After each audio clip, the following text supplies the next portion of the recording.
kali ye Dubai nga katumanyira nayo bwavu kyeboka kola kavuga taxi ya airport 1 kale ngeri omuntu jotuko kuvuga taxi ya airport mu Uganda bakaita Bashiru akakavuga kasiru kali katikali katumanyira natumanyika inane ku sente katikavuga taxi temumanyira nga bantu enseno tekoma ku TikTok kyemba gamba lero yinawo wosenyeze mbalasa amanyo ensite koma kukusenya mbalasi ensite koma kukuyola busabwa abawalabu muri ayo mumanyira abantu noja beta koduna ko kakana ka Bashiri kali awo nga kamanyira nzo musuje govuga mvuga subalumpya government yensasula nino mulimo nina amataka nze gola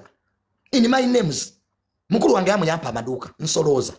kati gwe ko kigwe muvubuka nakatunulira ka Bashiru ne pulire nako konna kasiwo sekali ngolumbu goluniemu mumanyebe mumanyira kali zo basajja asasulwa government every mass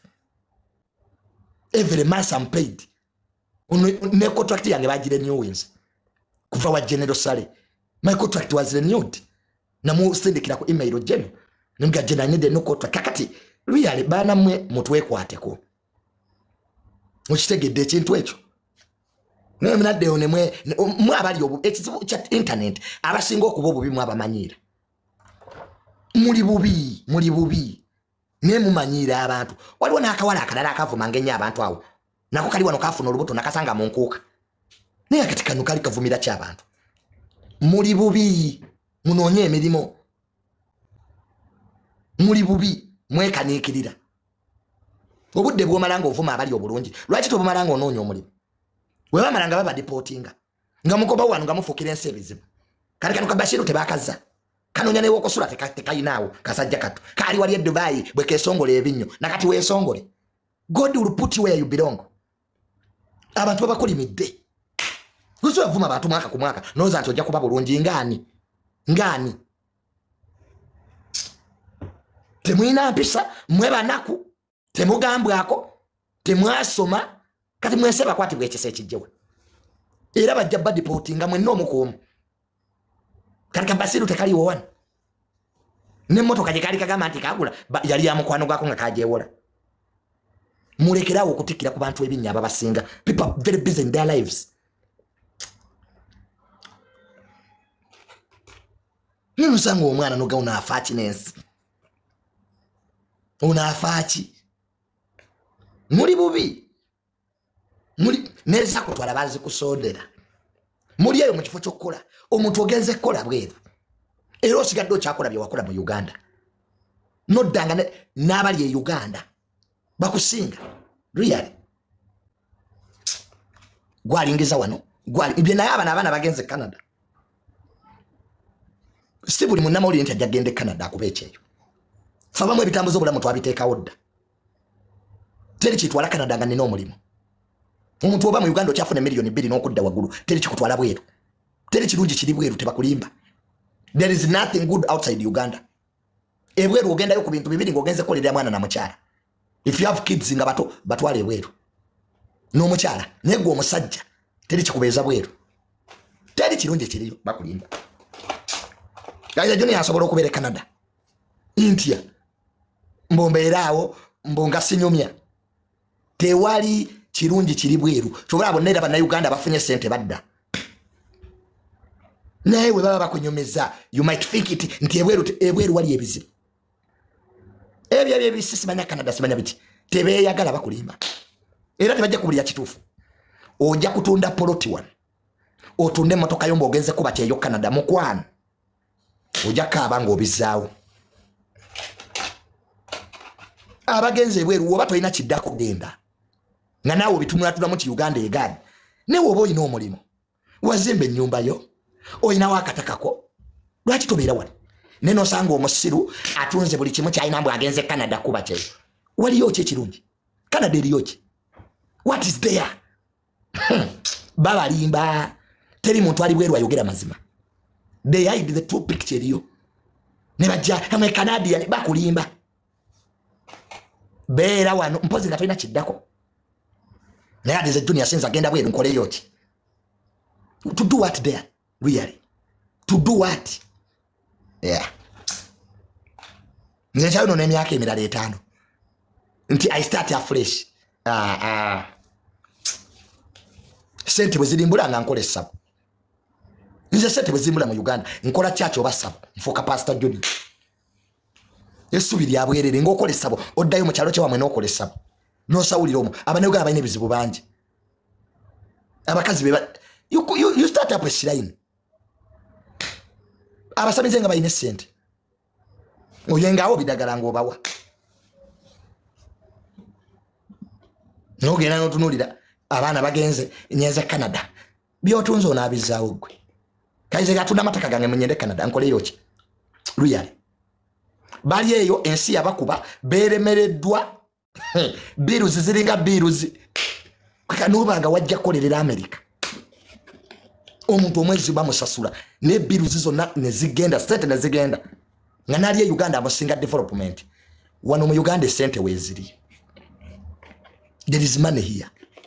sente weziri ne kizibu kya Uganda nti okay uncertainty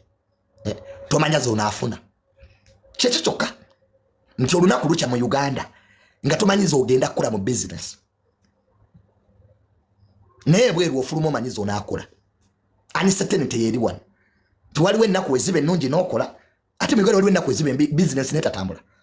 mu Uganda business asobola kukola omwezi oguddako netakolerako ddala kyekizibu kya Uganda uncertainty we live a life where we don't know what's going to happen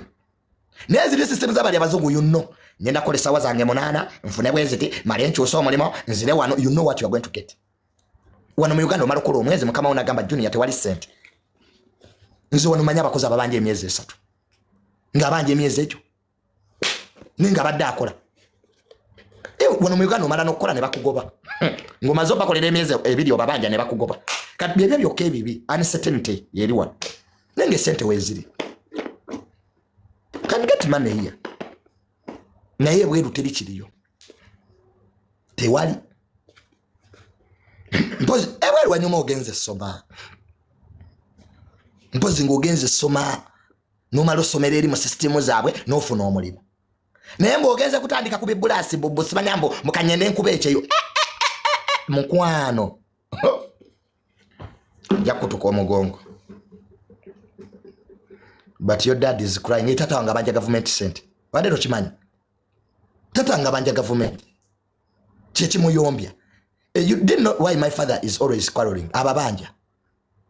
wakati zili bilioni 14 abanja sente my father is demanding his money agala retirement yawo mule obade to chimanyi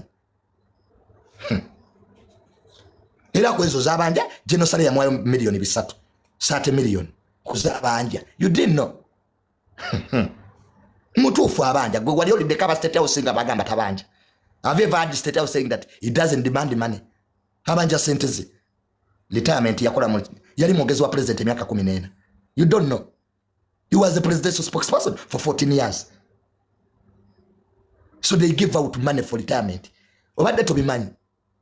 banji nyo ne former speaker baba wadama motoka obadde to bimanyi Junior, you educated but you don't have a job. Gwakolo onsingachi. Okay, you was a job onsingachi. Go ngamba sina mulimo onsingachi. Tugene cha ku ministry ya lands tulabani asinge takakunze nawe. Who has more land? Tukobe mpaka. Gwagambo yino mulimo. Nze sina. Tukerencha ku ministry ya lands. Tulete ebyapa byomu byayina. Mumbuli ne motoka jovuga. Nkutwale ne kumaduka gange nawe uletaga go you say you idiots mwepi mapima mu bantu emirimo si kyekikulu kikyoyina banji nyo wano batula ma office tebalina kibayina they have titles executive director with nothing omuntu abakolera mu wino jokola si wewe okay where you work from is on the problem what do you own enze nkuba nseke no singachi onsingachi oluvaawo emmotoka ze bavuga sizaabwe naawe genda bakuwe munange kugatta bwongo Abanayuganda mujjemu ebintu bino mbo abo bafuna byabwerere tukola we work people work gwejoberere yongo ngo yasamiridde kabadaga mbutunirawo kulaga mutukola nnyo